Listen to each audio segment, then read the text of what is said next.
anyways, let's move on to some. Well, let's start with this story. This is climate change news, but it also is um, international news,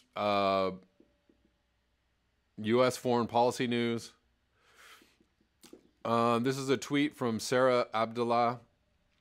Syria is burning, and the U.S. government's criminal and inhuman sanctions are preventing the Syrian state from combating the blazes efficiently. Just add this to the laundry list of war crimes the U.S. has been committing against Syria since 2011. Boom, boom, boom. War crimes indeed. And, the beginning of that, 2011, was, squarely in the Obama era. He ramped it up. He ushered it in. He said, this is what we're going to do. But this is a massive forest fire. Let's move on to this article from Al Jazeera. 2 killed as massive forest fires rage in Syria. Wildfires across parts of the country have so far killed 2 people and forced many to flee. So Syria, actually, to go back to the beginning of the Syrian war, many people put some of the blame of the beginning of the war on climate change. That there was a severe drought and there was lack of food and unrest started, and then it kind of got into this whole territorial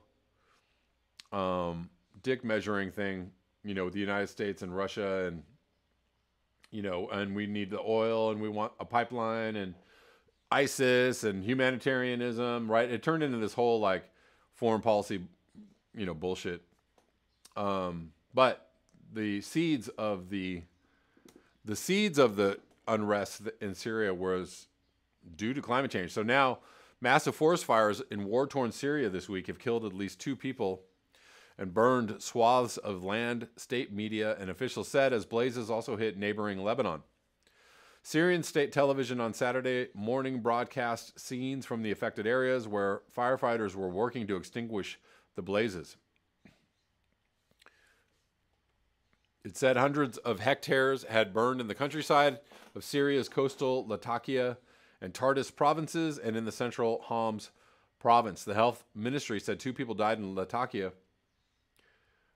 province on Friday as a result of the fires, and that 70 people in the area were taken to hospital suffering from breathing difficulties. Dozens of fires were burning, including 45 in Latakia and 33 in Tartus.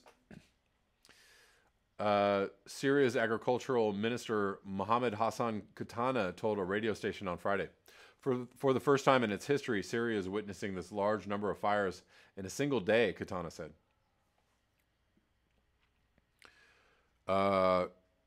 This is a tweet from Danny Maki. Syria is engulfed in flames, large swaths of land, devastated houses destroyed, little or no support, even from allied countries. When will it end?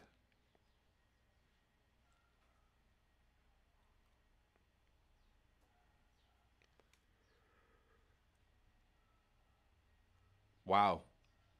So yeah, where are the humanitarians on this? Is the United States helping? Are the troops there helping to put these fires out?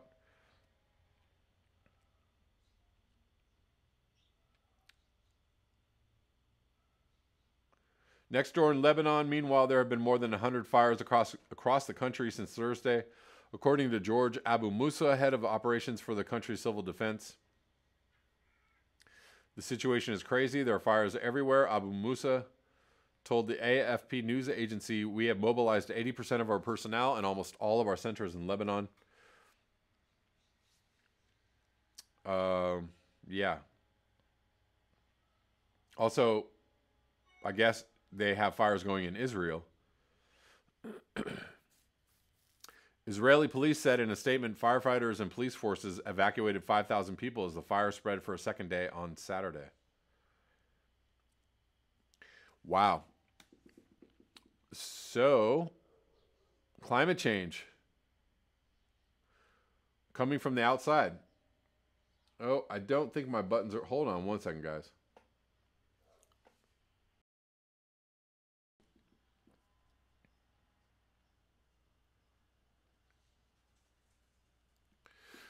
My apologies. If you didn't see that article, my buttons just decided not to work. Let's move on. Good tweet from Colin O'Connor. How it started. You know, have you guys been seeing this? You know, there's a new whatever thing that people are doing on Twitter or on social media, how it started and how it's going. And everybody's got some different memes going on about this, but here is one that is centered around, well, population growth. How it started. 1937, world population 2.3 billion. Carbon in the atmosphere 280 parts per million. Remaining wilderness 66%. How's it going? 2020, world population 7.8 billion, very close to 8 billion people. Carbon in the atmosphere 415, make that 420. Remaining wilderness 35%, and most likely less. And there you go.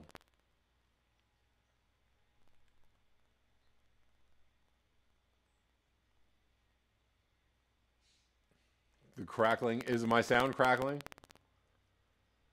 I apologize if the crackling is... I can fix that. If my sound is crackling, I can fix it.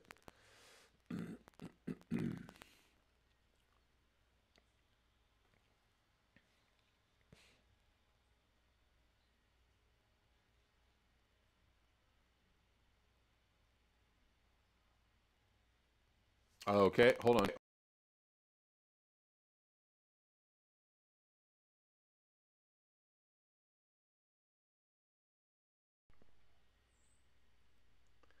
Irk1 says they should factor in remaining wild animal biomass into remaining wilderness. That would drop the percentage by a bit, I believe. Sure.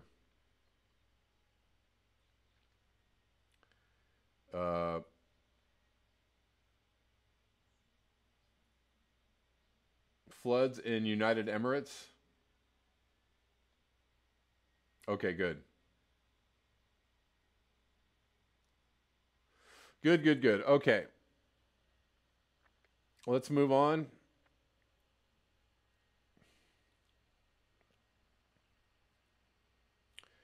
This is out of The Guardian today.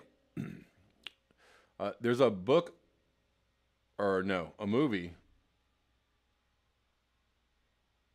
a documentary about Greta Thunberg. Only people like me dare to ask tough questions on climate. That is correct. People like her. I don't know what that means. People like her that are climate aware, I guess. For a teenager who first became famous for skipping school, Greta Thunberg has come a long way. The 17-year-old from Stockholm is today a global champion of the environment movement and the uncompromising scourge of climate crisis deniers. In the process, she has earned the disdain of Donald Trump and the plaudits of figures including the Pope and David Attenborough. For good measure, the Time made her the magazine's Person of the Year for 2019. It is an astonishing journey that will be brought to our screens this week with the release of I Am Greta, a 97-minute documentary that follows the activist who has autism on trips around the world as she raises the banners of green concern among young campaigners. At the United Nations, we see her warning its Secretary General, Antonio Guterres, that political leaders have failed us, but now change is coming. True words. At the Vatican, we see her greeted by a huge crowd chanting, "Go Greta, save the planet." And later, flotillas of boats sailing out to meet her when the zero-carbon yacht that had carried her across the Atlantic to attend a UN climate meeting arrives in New York. As I Am Greta makes clear, the world has reacted in a remarkable way to the slight, determined figure. Even more astonishing is the nature of the figure at the center of these events. For Thunberg is adamant that her condition, she freely acknowledges she is autistic, has played a critical role in helping her get her message across in a clear, simple manner. To get out of this climate crisis, we need a different mindset from the one that got us into it, she said in an interview with The Observer last week. People like me who have Asperger's syndrome and autism who don't follow social codes, we are not stuck in this social game of avoiding important issues. We dare to ask difficult questions. It helps us to see through the static while everyone else seems to be content to role play. Thunberg believes her condition helps her look at the world and see what others cannot or will not see. She dislikes small talk and socializing, preferring to stick to routines and stay laser focused. And her ability to concentrate fiercely is acknowledged by her father, Svante Thunberg. She can read a book and remember everything in it, he says ruefully. But while she argues that her disorder has given her a unique vision of the looming crisis being unleashed by rising carbon dioxide emissions, we see that it has also brought her considerable unhappiness. Her early childhood was marked by several painful episodes, and at the age of 11, she simply withdrew from life. She stopped laughing, says her mother, Milena Ernman. She stopped talking, and she stopped eating. As Thunberg puts it, I almost starved to death. The youngster stayed away from school for a year. She only spoke to me, her mother, and her little sister, says her father in the documentary. Thunberg is equally forthcoming in the film about the unhappiness she experienced. For many years, people, especially children, were very mean to me. I was never invited to parties or celebrations. I was always left out. I spent most of my time socializing with my family and my dogs. Thunberg managed to pull back from the brink, however. In most of the documentary, we see a fairly happy individual cooking with her mother and laughing with her father.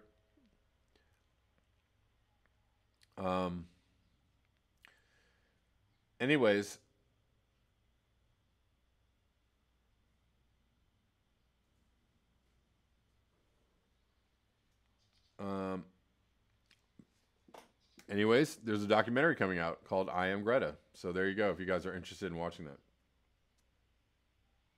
Kuro Hikes, what's going on? I don't feel anything about Greta. Okay. I don't know what to feel about Greta. On some levels, I think she truly sees the climate situation for what it is. I also think that her celebrity around climate change isn't really shifting a lot. It's not shifting the predominant baseline understanding of climate change. You know, it's just somebody for, it's just someone for people to, cheer on. Yeah, climate change. We care about the climate. Right.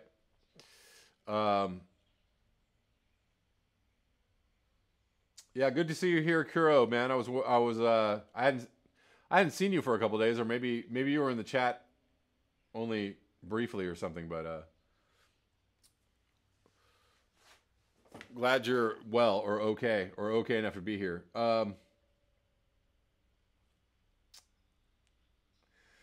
Yeah, Greta is a human. Sure, yes. I mean, I think she understands the crisis for what it is. I think it's very hard to be that popular or that famous, and that's got to be a difficult thing. So, G. Demarest, Greta sees stupid people.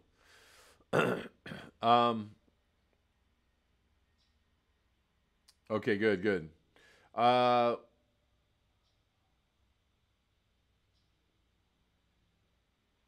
Yeah, is she really going to change the baseline understanding of climate change, or could she shift perspective on climate change enough to actually have an impact on what it is we're going to do? I don't know. For the most part, she's been kind of painted as this angry, weird, kind of crazy person, right? So that she's, just angry and weird. She's kind of like fringy, a little strange, right? So it becomes easier for people to dismiss her, right? But that's just a function of industrial civilization protecting itself, right? That's a function of the status quo protecting itself. You know, if you can make somebody seem, you know, weird, out fringy, out, you know, all the way back to Socrates, right? You make somebody feel, you know, seem like they're kind of strange, and they might actually be, you know, a little crazy, a little out there, maybe not a good person, you know, then you can delegitimize what it is that they have to say.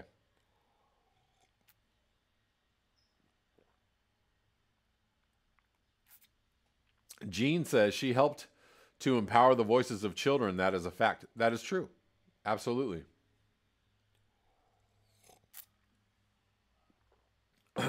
So, but I'm, you know, yeah, on a lot of levels, like I have respect for her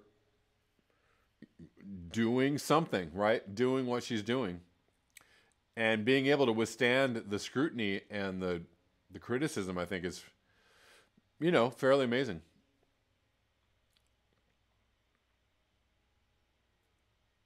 Christian Strand says Greta is financially backed by whom? That's a good question. I don't know. But I don't think that she's not doing it for the money. And I think that her perspective is a right one. Like she knows, you know, she knows it's not a Green New Deal thing. She knows it's not green technology is going to save us and we'll all go, you know, traipsing off into this wonderful tech utopian future. She knows that's not true. She knows that's not real, and she's told people as much. And so, you know, whether she's financially backed or not, she's not in it for the money. She's not in it for the fame. And I don't think she's in it for the wrong reasons. I just think she's trying to speak truth. And, you know, when you try to speak the truth in this world, what happens? Most people tell you to shut the F up with all that truth. Please.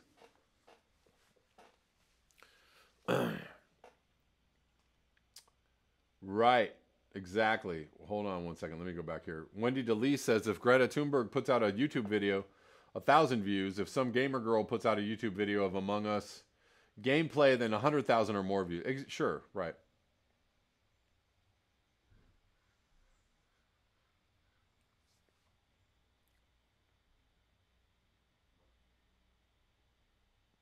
Clay Bomb, if we're ever going to survive, we got to get a little crazy. That's right. That's right.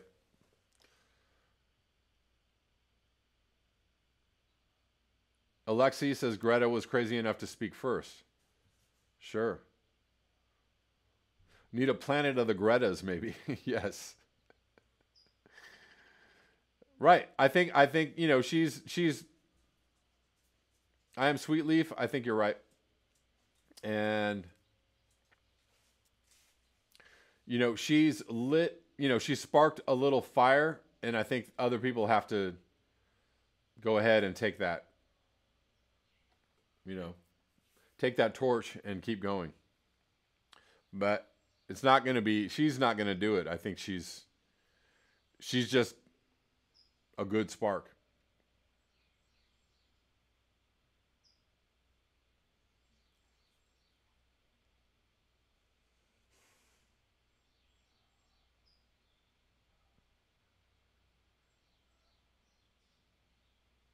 Anyways, let's keep going.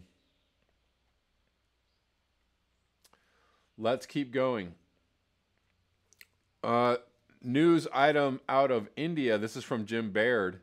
As climate change brings more erratic weather, and as popular high-yielding crop varieties prove unable to stand up to climate extremes, such protests are likely to grow around the world.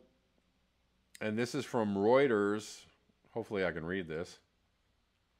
India's soybean farmers demand help as rains and pests wipe out crops. Soybean farmers in central India are seeking compensation from the government after a popular locally developed seed variety proved unable to withstand the erratic rains and pest attacks that hit the region this monsoon season. Hundreds of farmers who lost huge swaths of their crops around the state of Madhya Pradesh protested for nearly 2 weeks in August, some banging metal plates and blowing conch shells, while others set fire to their ruined crops. As climate change brings more erratic weather and as popular high-yielding crop varieties prove unable to stand up to climate extremes, such protests are likely to grow around the world and crop swaps will be necessary, climate experts said. And this is why it's very important to tell people the truth around climate change. Because otherwise you're just going to have a lot of confused, angry people protesting like, I mean, I don't know.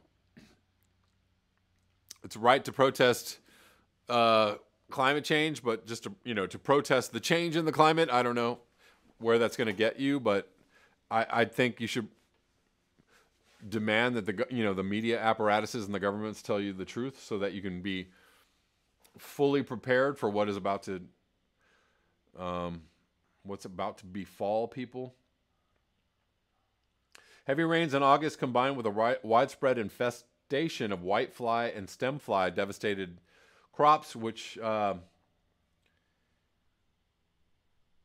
many people relied on for food and income. We are going through a very difficult time. We've lost whatever we had invested, said one farmer, noting he had seen about 100,000 Indian rupee losses on his harvest. Still had to spend to prepare the fields for winter crops. That's about $1,360, 100,000 Indian rupees.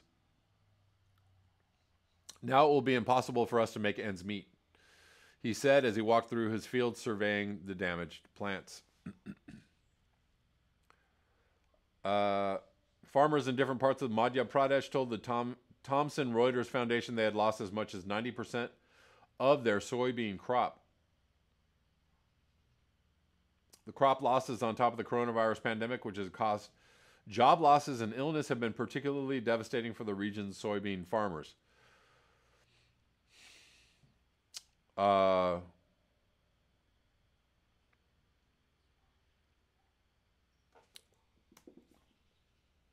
Look for those situations, these types of situations to increase. One moment, guys. Give me 1 second.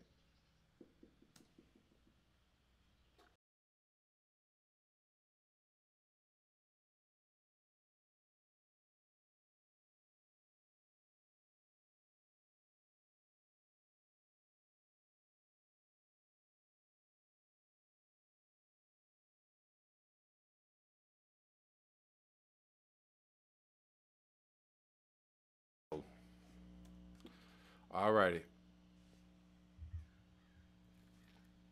Let's move on.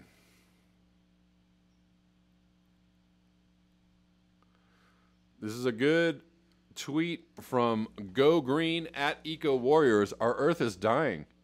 We need people with vision, knowledge, charisma to educate, to give hope, to inspire people of the world to awaken and to act to save our Earth, our future, and stop the relentless war on nature that humans have unleashed throughout history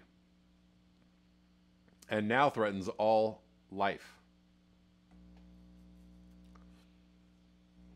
That's all. Just a message from Go Green.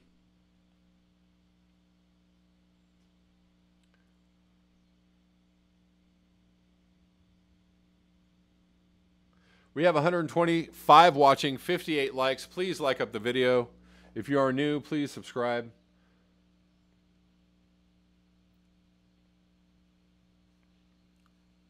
Let's move on to this story from, well, this is not a story. I don't know what you want to call this.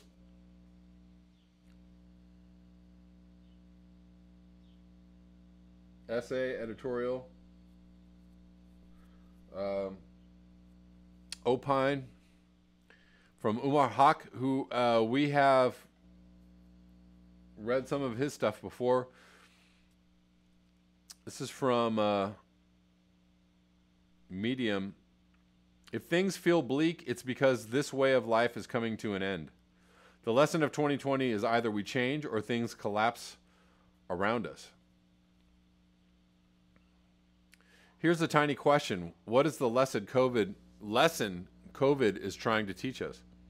As much of the world now enters a second wave of lockdowns thanks to a second wave of the virus, or in America, faces the grim situation where the first wave never really crested and became a tsunami of death, what should we be learning?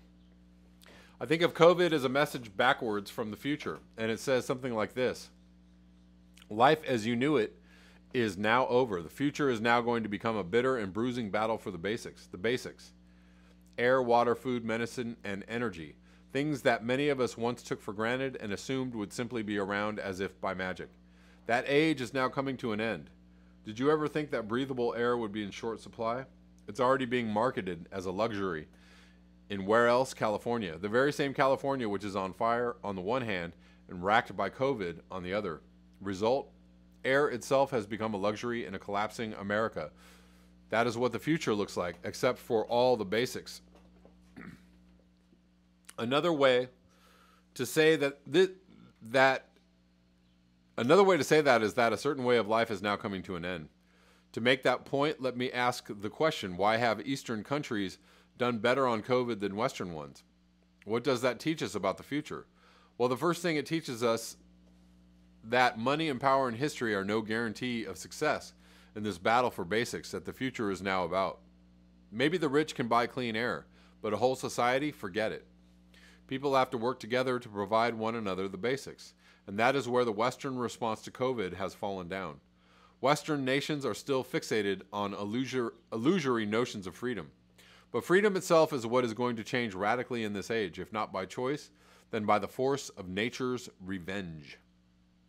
Consider the example, as usual, of America. Americans wouldn't cooperate with lockdowns. Governors revolted and made it illegal to make people wear masks. Meanwhile, the red states became the world's worst COVID belt because people refused to stop going to bars, having barbecues, eating at restaurants. Their president, who's now in the hospital with COVID, encouraged them not to take it seriously. The result was that COVID exploded and has probably become a permanent fact of life, another dystopian one in a collapsing America. Hence, even air itself will be a luxury for the rich. Americans, in other words, were obsessed with freedom. One certain idea of it, freedom as an individualistic exercise in consumerism and status and pleasure seeking.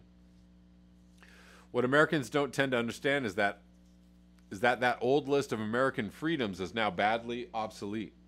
What good is it carrying a gun when a tsunami or a megafire is approaching? What good is it being able to battle over whose God is stronger when you can't breathe the air anymore? Life as the American set of freedoms is over now. Let me enumerate a few of those. The freedom to waste and squander. The freedom to believe in any old malarkey you like, no matter how ignorant. The freedom to abuse and exploit. The freedom to make the point of your life as shallow and foolish and stupid as you want to, like just making more money. None of these things were ever really freedom. What such freedoms really were and are is the toxic hangover of centuries of brutality. Americans think they should be free to waste while half the world still goes without decent food, water, or sanitation. They imagine they should be free to carry guns to Starbucks while much of the world has been enslaved to pick those coffee beans. I'm not trying to moralize, just making a point. The world largely thinks of the American idea of freedom as a folly and a bewildering form of self-destruction. COVID is trying to teach us in no uncertain terms that we are not really free in these old ways and never were. They're just paths to self-destruction. When we waste and squander, we pollute the skies and the planet heats up. When we abuse the natural world, it bites back in the form of everything from pandemics to wildfires to floods. Let me summarize what I'm trying to say. The economist in me will put it this way. The global economy has been predicated on one simple transaction. The West and North, and particularly America, overconsumes, and the East and South is who and what is exploited to make that possible. That transaction is now over. The age of Western overconsumption is now at an end. Even the West is starting to suffer shortages of the basics, beginning with air. By the next decade, water, food, and energy will be in shortage there, too. The West can continue to pretend it can overconsume, by which I mean spend too much on consumerist toys, which cost the reefs, rivers, forests, animals, skies, not to mention the human potential of people in the East who are mostly stuck on assembly lines and making stuff for it. Since that stuff is artificially cheap, those in the East are exploited, never paid their due, and by and large, they stay poor. Because they stay poor, they don't, in turn, have enough to invest in fighting climate change, mass extinction, ecological collapse themselves, or even to give themselves decent food, water, sanitation, and medicine, which means pandemics that can affect the globe erupt at an increasing pace now. That is why the whole world is coming to a standstill. This fatal bargain is now coming to an end. One great economic age is ending, the age of Western overconsumption. In hard terms, that means the West consuming more than the entire planet can provide sustainably, which is precisely why catastrophes from climate change to mass extinction to pandemics are now ripping our lives apart. So where do we go from here? Well, we must ask the question, how did that age come to be, the age of Western overconsumption? If we want to fix it, that is, the answer, though, is ugly and difficult, and many people don't want to hear it, much less understand it. The age of Western overconsumption is really a consequence of a simple, brutal, dismal truth. 20% of the world is rich and white, and 80% is poor and not white. The 20% of the world that is rich and white is precisely that portion which enslaved, brutalized, and colonized the part that is 80% poor and not white. Those centuries of abuse and exploitation led the rich and white societies to enjoy a generous surplus. You can think of that as everything from gold and bank vaults to all those hundreds of kinds of coffee and tea and sugar that you can find today in the aisles at Walmart. The age of Western overconsumption is a product of the previous age of Western slavery, colonialism, and empire. That age allowed the West to get rich, and the West then spent its riches on consumption. Economists once upon a time argued all this was a good thing, that buying stuff from poor countries would allow those countries to prosper too. And that has been the case to a minor degree. There have been some successes like South Korea and Japan, and some half successes like China and Malaysia. But externalities dominated even this effect. What that means in plain English is that while rich Westerners buying stuff from poor Easterners might have balanced back the scales of empire and slavery, hey, at least they were being paid now, right? Nobody much noticed the effects on the planet. The central transaction of the global economy, rich Westerners buying stuff from poor Easterners, was flawed in one central way. It was artificially cheap. Because it was still okay to exploit poor Easterners to pay them the least that rich Westerners could get away with, instead of enough, say, to have decent food, water, food, sanitation, medicine, income. Why wouldn't it then be perfectly okay to abuse and exploit nature, too? The East lost wars and ended up enslaved. Nature has never really fought back at all until now. And finally, we are seeing how terrible its fury can be. Even the West can't outrun an age of catastrophe like the one we face now. Like I said, it's already doing worse than the East when it comes to COVID. So now, do we fix all this? So how do we fix all this? Well, the truth is that we probably can't. I can tell you how, but Westerners, by and large, aren't interested. What they seem to be interested in is never changing, in ways to be able to go on living in wasteful, harmful, toxic, abusive, exploitive ways, like Americans are. If you tell them how to do that, they will admire and respect you. Gentle and wise Europe has made some progress, it's true. But mostly, when you tell people like Americans that they must change now and change fast, they give you the look. Their eyes go dead and their jaws tighten.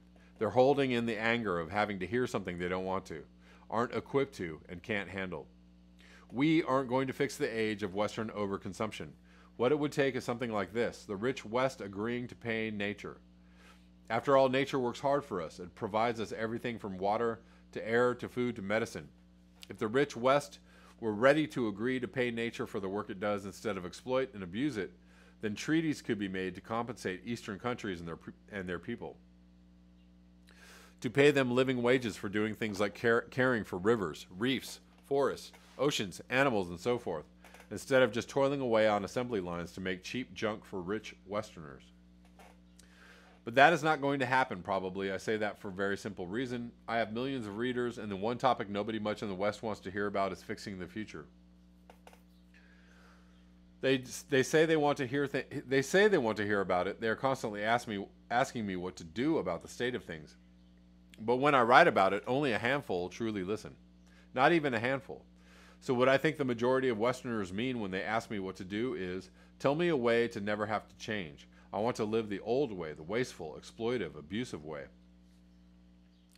Having a serious discussion with Westerners, with Americans in particular, about fixing the future has become impossible. That should be self-evident, though. They are not willing to change their lives even when a lethal pandemic is ripping through their societies. Yep, and yet the rich West is the only part of the world with the money to really allow the future to be fixed. What does that tell you? It tells me it won't be. And so what will happen probably is this. The world will go on spiraling headlong into the new dark age it's entered. The fools and fanatics and extremists will go on rising to power because the average person is incapable of change. But the old way of life is collapsing, and in that vacuum is where every fascism is really born. Life as you know it really is coming to an end, my friend. The problem, not enough of us can face that simple fact with courage, grace, truth, kindness, love, and goodness. And so what do you expect to happen? If change can't, then only collapse is left. Good stuff from Umair Haq. Hope you all enjoyed that.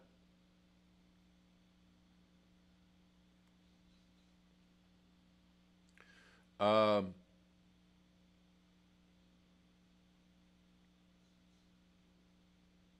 Him F says, I think we'll change quickly. And I don't think you mean in a good way, right?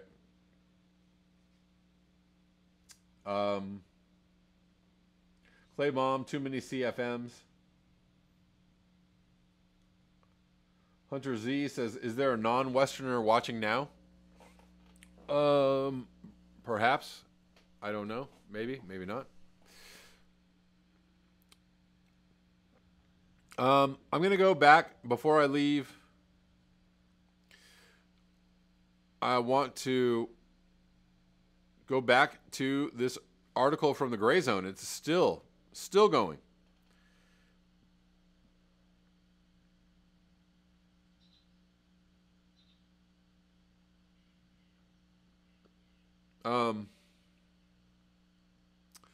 We left off yesterday reading about 350.org and Bill McKibben, and we're going to continue talking about 350.org. This is, again, from the Gray Zone.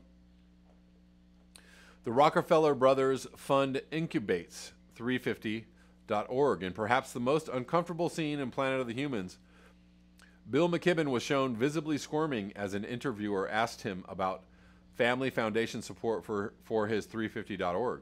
You all remember this scene, right? We're not exactly big greens, McKibben insisted during a 2011 interview with climate journalist Karen Strickler. I'm a volunteer. We've got 7 people who work full-time in this 350.org campaign. With a telling smirk on her face, Strickler asked McKibben how his group sustained itself. To the degree that we have any money at all, it's come from a few foundations in Europe and the U.S., McKibben insisted. He mentioned a foundation based in Sweden. I think it's called the Rasmussen Foundation, that I think has been the biggest funder. After some prodding by Strickler, a visibly uncomfortable McKibben divulged that the Rockefeller Brothers Fund gave us some money right when we were starting out. That's been useful too. However, the Rockefeller Brothers Fund and Rasmussen were not observing the birth of 350.org from the sidelines. In fact, the Rockefeller Brothers were instrumental in establishing 350.org and guiding the organization's agenda. It began when the foundation incubated a group called One Sky. With a $1 million grant, McKibben immediately joined as a board member. As documented by radical environmentalist Cory Morningstar, One Sky's launch was announced at a 2007 gathering of the Clinton Global Initiative by former President Bill Clinton, who stood on stage beside Rockefeller Brothers Fund President Stephen Heinz. 4 years later, the Rockefeller Brothers announced the exciting marriage of One Sky and 350.org, 2 grantees of the Rockefeller Brothers Fund's Sustainable Development Program. Why McKibben was so uncomfortable about discussing his relationship with the Rockefeller was unclear. Perhaps he was concerned that the organization he once described as a scruffy little outfit would be seen as a central node and the donor-driven nonprofit industrial complex. Whatever his motives were, since the testy exchange with Strickler, the Rockefeller Brothers Fund has contributed over $1 million to McKibbin's350.org. There you go. Alongside a network of foundations and green billionaires, the Rockefeller Brothers Fund and its $1.2 billion endowment serves as a primary engine of the network of self-styled climate justice activists that sought to steamroll Planet of the Humans. These interests have cohered around the Environmental Grantmakers Association, or the EGA, which is located in the New York City offices of the Rockefeller Family Fund. How convenient. The EGA enables elite foundations and billionaire donors to cultivate a cadre of professional doers, quote unquote, during retreats in scenic locations. One first-time student attendee said the retreat experience was designed with the intention of strengthening relationships between funders and building relationships within the environmental movement. As soon as she arrived, she was paired with mentor buddies, folks who had been to past EGA retreats to show us the ropes. These encounters took place in Napa Valley, California, or at the Mohonk Mountain House Resort in New York's Hudson Valley. A report by the Threshold Foundation described the theme of the 2015 EGA Fall Retreat at Mohonk. Fund the Fighters. That's the rallying call from the stars. Not the celestial stars, but from well-known artists such as Mark Ruffalo and Naomi Klein. In accordance with its relationship with the EGA's network of environmental cadres and outfits like 350.org, the Rockefeller Brothers Fund embraced their fossil fuel divestment campaign, shedding its stocks in oil and coal while increasing assets in other industries that can be hardly described as green. A look at the results of the foundation's move offers another disturbing case study in the divestment shell game. The Rockefeller brothers go green and invest in Halliburton. Yes. In 2014, following consultations with 350.org, the Rockefeller Brothers Fund announced that it was divesting from fossil fuels. We are extremely uncomfortable with the moral ambivalence of funding programs around the climate catastrophe while still being invested in the fossil fuels that were bringing us closer to that catastrophe, Rockefeller Brothers Fund President Stephen Haidt said. At a December 2015 side session of the UN Climate Conference in Paris, 350.org Executive Director May Boeve joined Heinz to celebrate the foundation's decision to divest. A growing number of investors representing a growing amount of capital do not want to be associated with this industry any longer, Boev stated. A look at the most recently publicly available financial filing of the Rockefeller Brothers Fund from 2018 offered a clear glimpse of the shell game that divestment has entailed. According to the filing, while the Rockefeller Brothers freed itself of fossil fuels, the foundation remained invested in companies including the oil services giant Halliburton, the Koch-run multinational petroleum transportation partnership Interpipeline Limited, and Caterpillar, whose bulldozers are familiar at scenes of deforestation and Palestinian home demolitions. Several NGOs that advocate divestment from companies involved in the Israeli occupation of Palestine, such as Plus 927 magazine and the U.S. Campaign for Palestinian Rights, have also received support from the Rockefeller Brothers Fund. The foundation padded its portfolio with stock in financial industry titans like Citigroup and Wells Fargo, as well as Newcrest Mining, Barrick Gold, Wheaton Precious Metals Corporation, and Agnico Eagle Mines. Mining.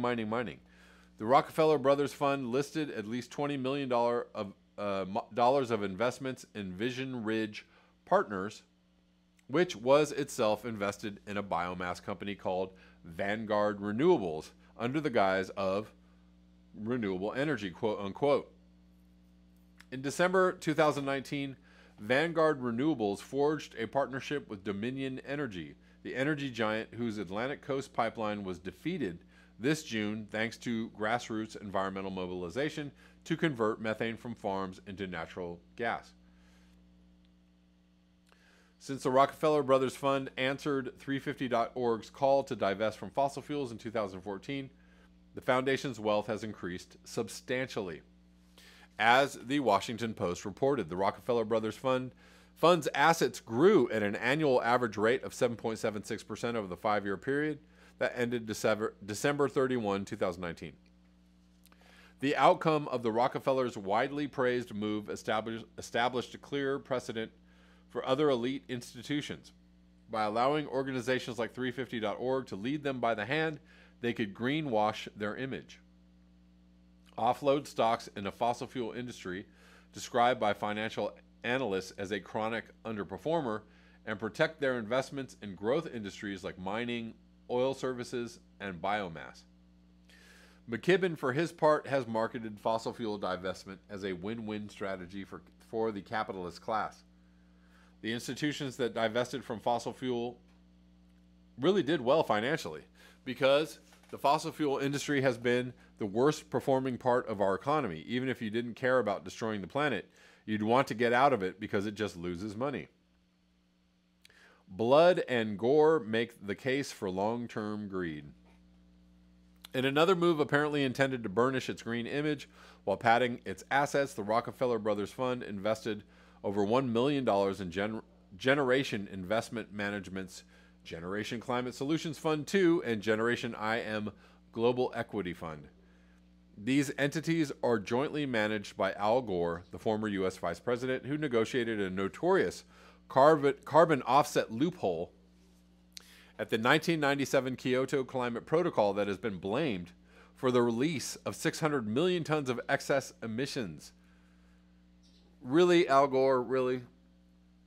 Actually, I didn't know about this, so this is new news to me.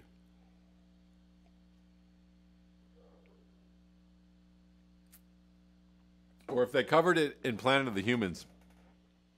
I don't remember this part. Anyways, I do remember this part. Gore launched the fund alongside David Blood, the ex-CEO of asset management for Goldman Sachs, in order to promote a climate-friendly capitalism.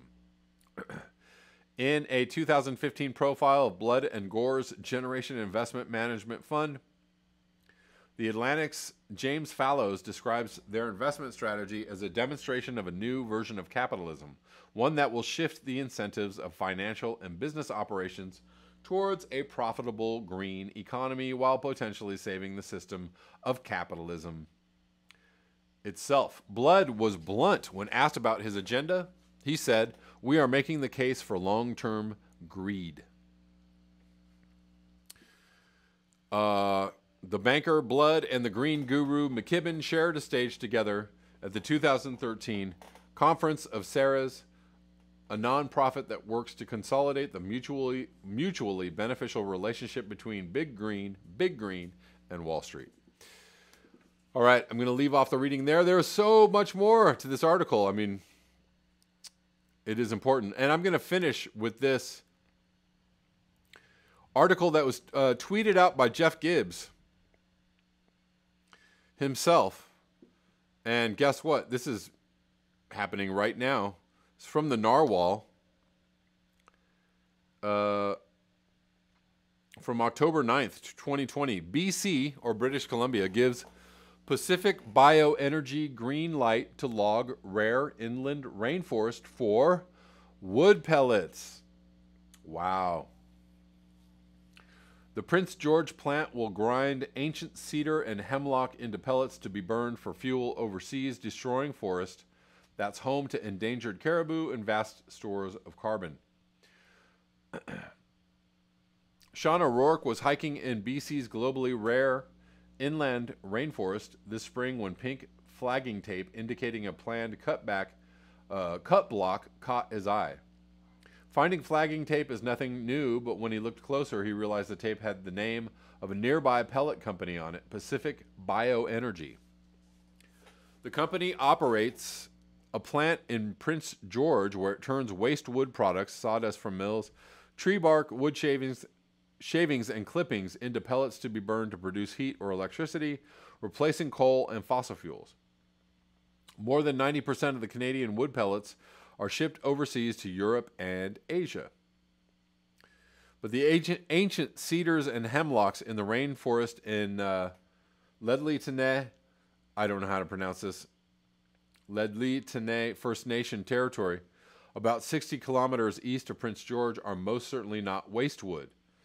O'Rourke, a field scout with Conservation North, a grassroots organization advocating for the protection of old-growth forests in northern BC, took photos of the flagging tape to show his colleagues. He later combed through the publicly available harvest data to confirm the province had indeed issued permits to Pacific Bioenergy to log the old-growth forest. Boo, boo, boo. This is a problem. While wood pellets are often touted as a renewable energy source, Conservation North Director and ecologist Michelle Connolly challenges that claim.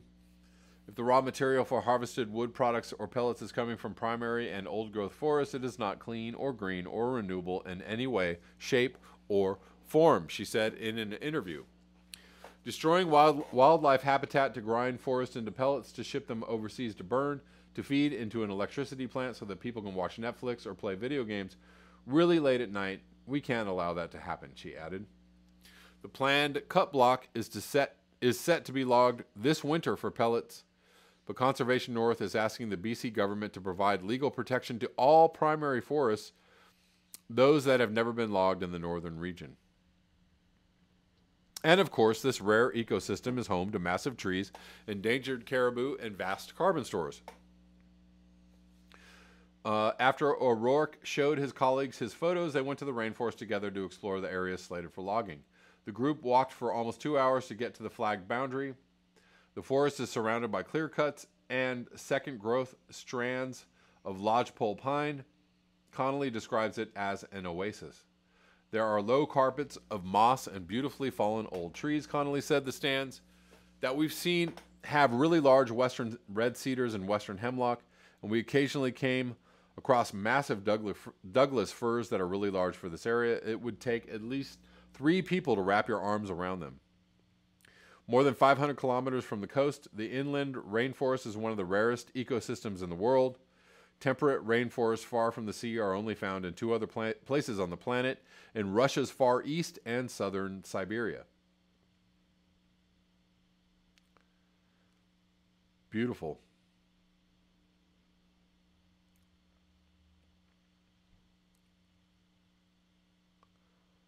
The rainforest supports a variety of animals, including moose and endangered caribou. The stands of old-growth trees have been absorbing carbon from the atmosphere for hundreds of years, and the soil also stores huge amounts of carbon. The rich biodiversity of these old-growth forest ecosystems is threatened by logging, according to a report published in June. As the narwhal reported last year, much of what remains of the inland temperate rainforest is at risk of clear-cutting.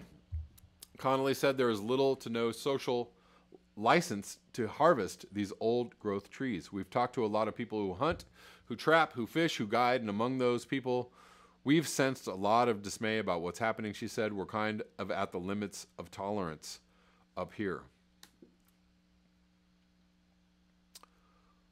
That is non-good, as Jennifer Hines might say, and disgusting that they are going to log these old-growth forests. Hey guys, remember to like, share, and subscribe, and you can support the channel at the links below, PayPal, Patreon, Square. Also, if you'd like to watch the live streams, you can watch the live streams on my Patreon channel. You can subscribe for as little as $1. So hopefully I will see you over there, and thanks so much.